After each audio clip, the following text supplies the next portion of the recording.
morning, and thank you for being here today. I'm happy to be here today with you. And it's a pleasure to share ideas with colleagues and fellow musicians. I'm Artem Markaryan, I'm a pianist, and I'm studying in PhD artistic research in Lucerne University of Applied Science and Arts, Switzerland. As my research is in German and I'm not a native English speaker, please excuse any imperfection in my English. I hope I can still share my ideas with clarity. So coming from a modern piano background, I find it fascinating how much we can learn about interpretation by exploring historical piano and performance praxis.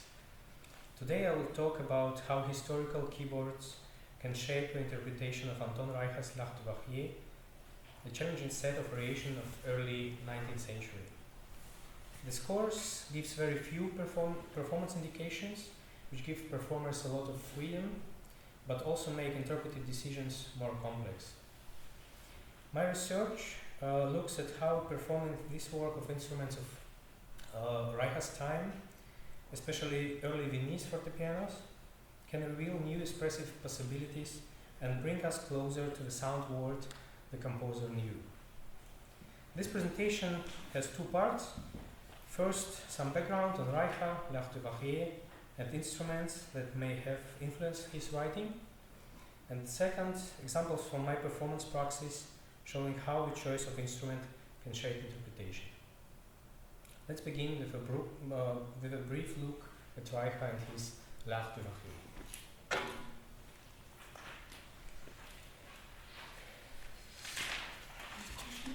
Anton Reicha was born in Prague in 1770.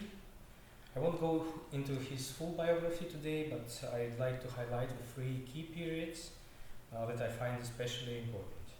First period was born. Reicha played flute and violin in court orchestra, and Beethoven was playing in the same ensemble, viola, and the two became close friends. The second period is Vienna.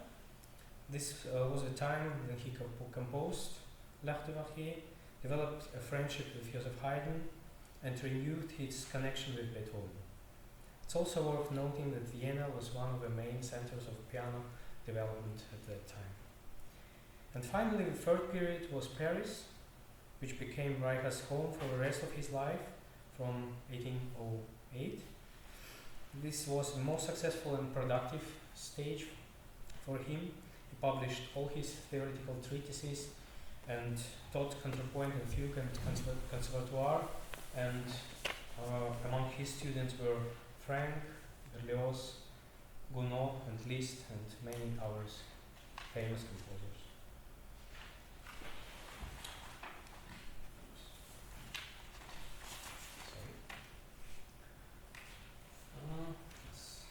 Okay. L'Art de varier was composed between 1802 and 1804 during Reicha's time in Vienna. On the screen you can see the title page of the first edition, published by Breitkopf and Hertel in 1804. A printed copy of this edition is now preserved in archive and library of the Society of Friends of Music in Vienna. Today we have also access to later editions, such as Musica Antica Bohemica from 1961 and Henley 1971. The cycle contains 57 variations. If you play the all repeats, a complete performance can last up to an hour and a half. Yeah. When I first encountered this piece, I was struck by complexity of its structure. The variations are full of Reicha's imagination and creativity. And for performer, a real challenge is to connect it with many different ideas and make them feel like one coherent whole. And compared to another major work by Reicha, 36 Fugues, L'Art de varier remains almost unexplored. So far, with only two known recordings of a complete cycle existed, and both are performed on the modern piano. Maybe somebody will perform it on his recordings. I hope. Yeah. Just need do it quickly. Yeah.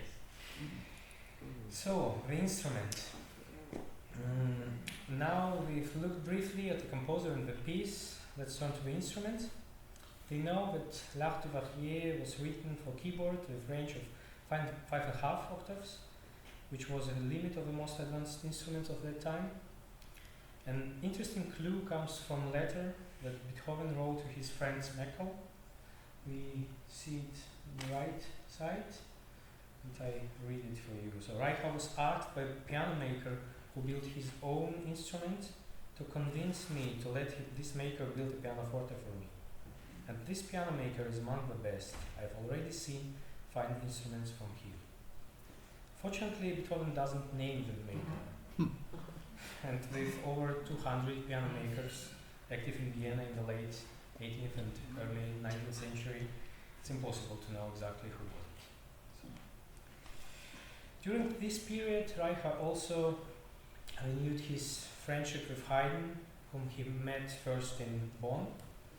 This is important because in 1801, Haydn owned a French Erard grand piano, a groundbreaking instrument with an unaccorder pedal, which Viennese pianos didn't have at that time, or didn't have that perfect action at the time. So 2 years later, Beethoven acquired a similar Erard and soon began criticizing the Viennese action, or the action of Viennese pianos. So, since Reicha visited both men frequently, we can assume that even if he didn't compose l'art de varier on Erard, he was certainly aware of new technical possibilities it offered. However, it's likely that Reicha himself only had constant access to Viennese type fortepiano. Then he wrote this work. And this gives us the strong reason to explore how Viennese fortepiano affect the interpretation of l'art de varier. For today's performance examples, I use the Stein type fortepiano built by Donald McKinnon with 5 octave range. So, now to parameters. The first parameters I like to focus on is dynamics. The Musica Antica Bohemica edition, we see it here, adds many dynamic markings that are completely absent in the first edition. On the one hand, this added dynamics makes sense, so we grow as more voices are added, they follow the melodic line, and they decrease when the theme moves to the upper register in section 8 prime. On the other hand, Reicha himself gave no dynamic indications in first variation. And this suggested version, the dynamic are secondary, dynamic is subordinate to the musical texture rather than independent ideas. But there is no explanation for why, for instance, section B should suddenly play mezzo forte. Of course it's actually right, but no, no explanation why. And if a performer strictly follows the editor's markings, we might try, for example, on modern piano, to achieve this mezzo forte by, for example, strongly emphasizing right hand intervals and making left hand figuration so soft that it becomes almost inaudible. On modern grand piano, this approach makes some sense. The theme in the right hand and left hand plays just accompaniment. Yeah, but the result is that entire layer of musical material disappears, leaving the listener to guess what the left hand is actually playing.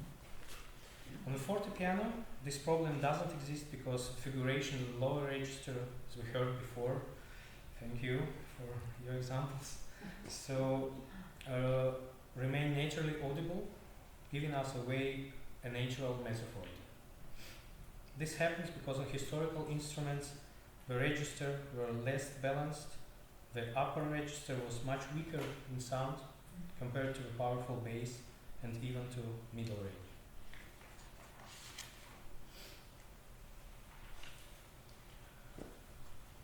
In the first edition, the only dynamic marking in the theme and the first variation is the single piano at the very beginning, and the next dynamic change appears at the start of the second variation, marked fortissimo. We don't see it here, so just first page is only piano, nothing else. In the case like this, I often rely on a characteristic on a fortepiano because interpretation of on this instrument is shaped much more by technical limits than modern piano. For example, it feels unnatural to play the single voiced opening phrase, section A, louder than the next phrase, section B. The figuration moves to a lower register while the theme appears in the upper voice. Likewise, then the theme returns to the upper register in section A prime. It naturally suggests softer dynamics. Playing this part too loudly would sound unnatural on fortepiano. So let's listen to how this variation sounds on fortepiano.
So dynamics are essential, but it's just as important is how they are achieved. On the modern piano, performers face far less limitations. We can easily produce both fortissimo in the upper register and lower register, and pianissimo in the bass we can also produce as well on the modern piano. On the one hand, it frees our imagination and offers many possibilities. On the other hand, it also leads to strange interpretive choices, especially when dynamics go beyond that was natural and historical history.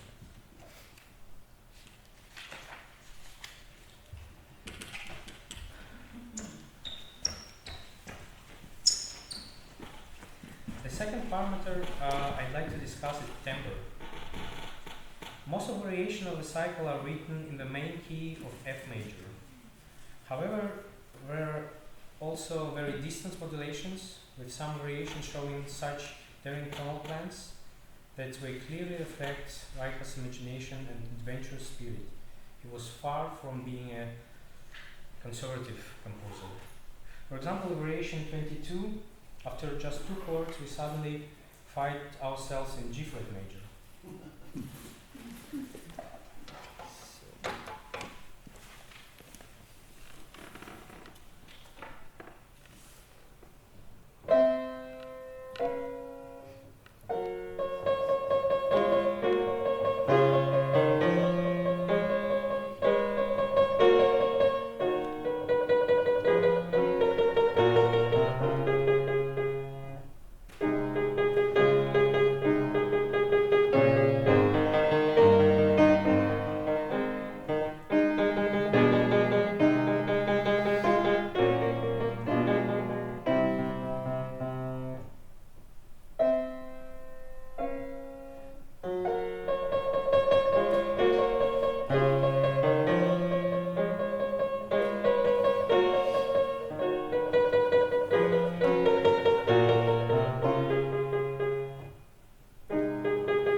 Of course, you don't need to play a historical instrument to hear how far apart F major and G flat major sound, but understanding historical temperaments adds another important layer to our interpretation. These systems, some keys sounded perfectly in tune, while others felt more tense or unusual. This kind of knowledge and direct listening experience can really help to shape an interpretation. The doctrine of affections, a concept popular in the 18th century, was based on attributing certain emotional qualities to specific keys. Many theorists wrote about this, including Mattheson, Wanz, Carl Philipp Emanuel Bach, so Leopold Mozart, Sulzer, Türk, and also, and of course, Schubert. Each of them proposed slightly different system, but they all shared the belief that different keys could carry distinct expressive characters. Of course, this is a subjective way of thinking, and not every composer of that time would have agreed with it. Still, the very idea that different keys have different characters can strongly influence interpretation. How different might our interpretation be if we knew exactly what character the composer wanted in this variation? Unfortunately, Anton Reicha himself writes about this in his treatise on melody, using the exact example of F sharp and G flat. You see on the right side of slides. The scales of F sharp and G flat, though identical on the piano, are in nature very different. The first is bright and brilliant, while the second is dark and somber. So, then he writes a variation in G flat major, and at the same time tell us that this key is dark and somber, gives us a clear window into his expressive intention.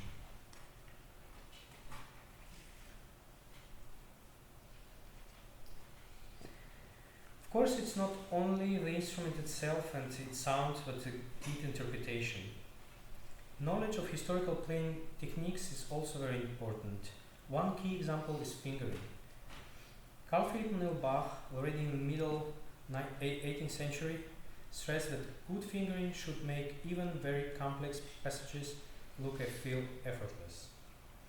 A few decades later, Daniel Gottlob Türk shared a similar view, emphasizing that the best fingering is usually the one that requires the least movement of the hands. But Muzio Clementi at the start of 19th century expanded on this idea. For him, the most important thing was the expressive effect, even if it required the fingering what was less comfortable and more challenging.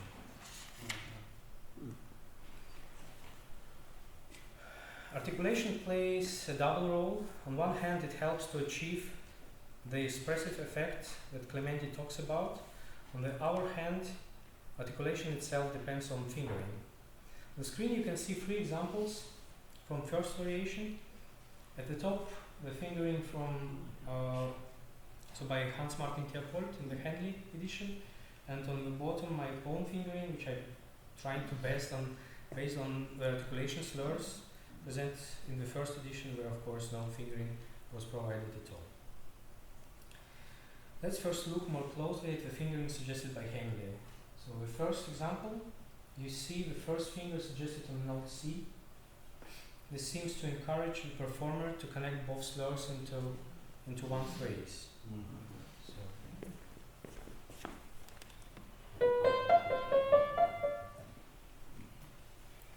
However, there is nothing stopping us from using the same fingering for both slurs, which actually helps to articulate them more clearly.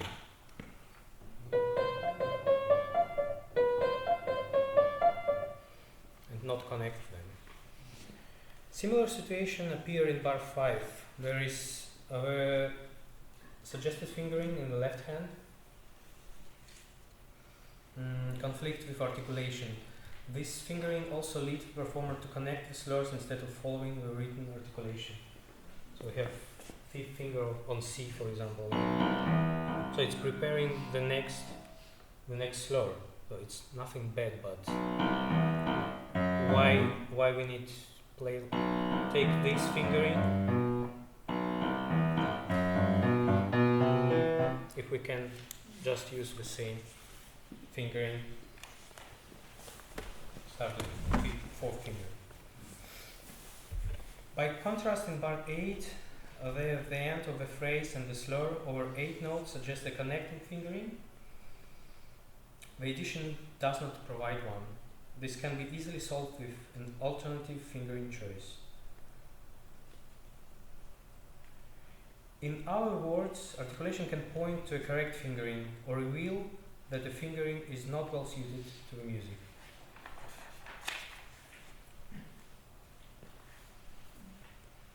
There are several variations in the cycle where Reicha writes the instruction senza sordini without dampers. So 5 variations of 57 have exactly this marking.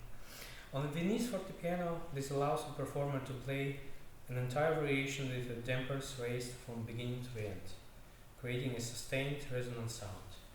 On the screen you can see the opening of 17 variation, so variation number 17. There the marking appears.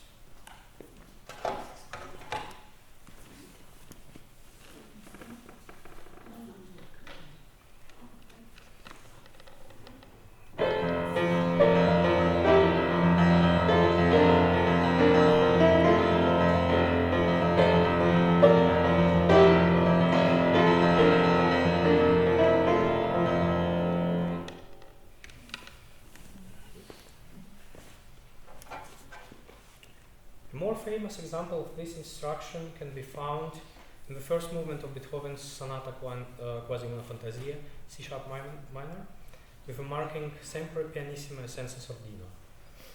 By the early 19th century, Carl Czerny, in his part 4 of his piano school, recommended lifting and replying the pedal with every bass note.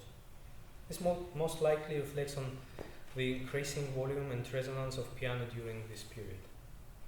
On the modern grand piano, following Reicha's markings literally, holding the pedal the entire variation would quickly blur the texture. By the second bar it would already be difficult to hear the theme clearly in the right hand. So on Viennese fortepiano, I also cannot say that it was that clearly what we have in right hand, but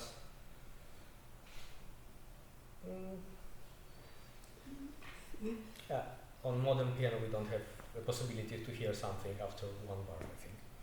So to solve this, we can take into account the differences in pedal mechanism between historical and modern instruments, and of course on modern instruments just to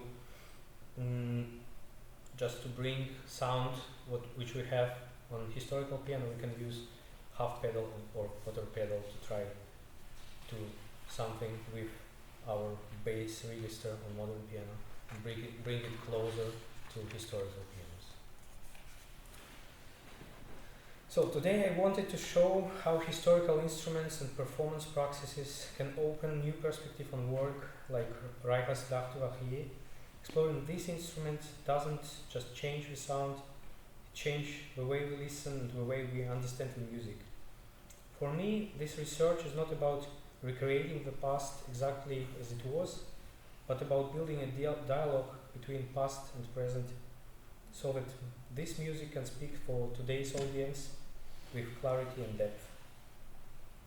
Thank you very much for your attention.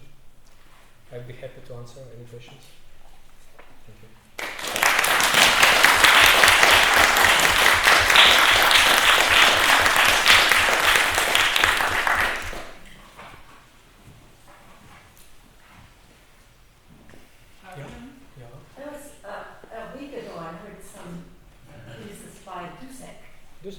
Who also, like with Reicha, sort of disappeared from our common performance knowledge. And I thought, what I heard was on the fortepiano, I thought that instrument shows everything, as does this for Reicha. And with the modern piano, no wonder we never heard it before, because pieces died out because they sounded so horrible on the instrument. But this gives us a chance to find a whole lot of new music, which was ignored because of the sound.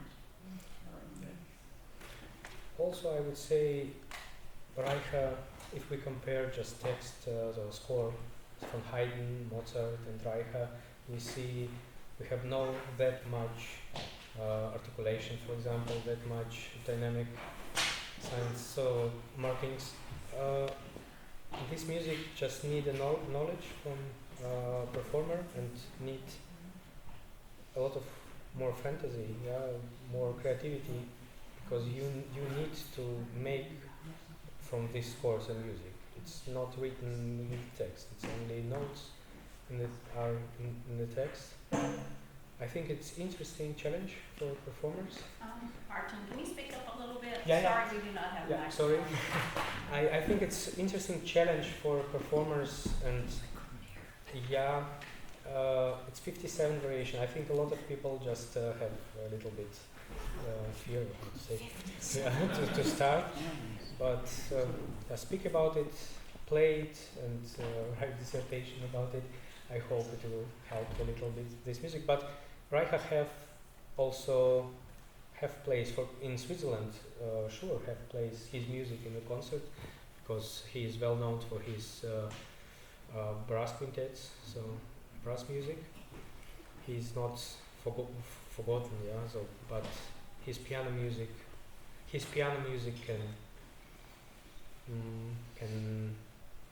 can be more present on stage, I think.